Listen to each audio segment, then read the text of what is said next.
I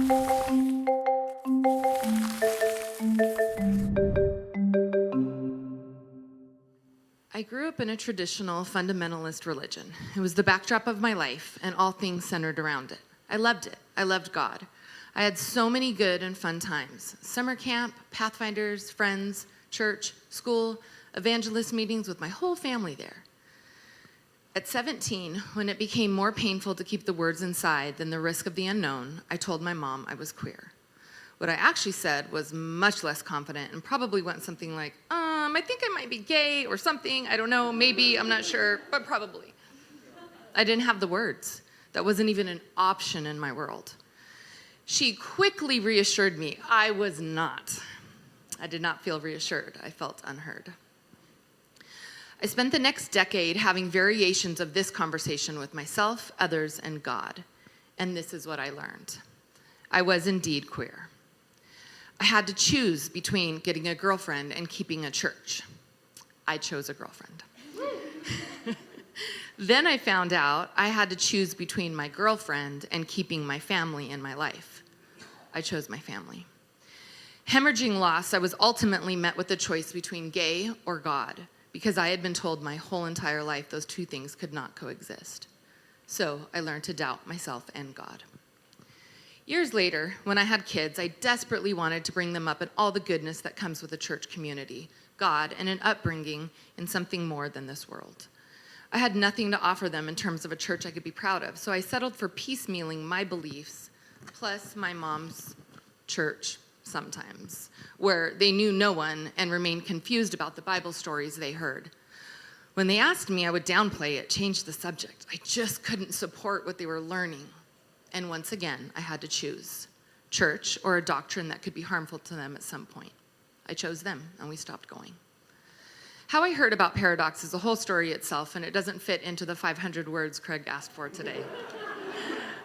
But we ended up here to check it out. In October 2022, Esther Lowen preached a sermon entitled The Anatomy of Queer Faith.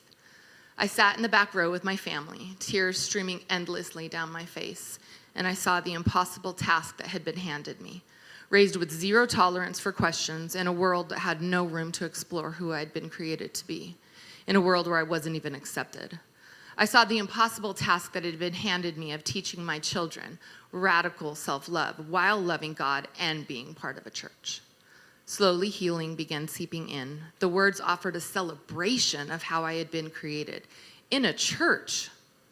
My family has now been coming here on and off for a little over a year. As we had not prioritized church in my family, it was just a piece of the pie chart that made up our lives, wedged in between sports, school events, and what to make for dinner. But as we kept showing up, I could feel the importance, the knowing, the healing, getting louder, getting stronger. I marvel silently that my 13-year-old, who wasn't raised in church, consistently gets up on Saturday morning to voluntarily come with me every week. She asks on Friday night, "Church tomorrow?" I reply, "Yep, church tomorrow."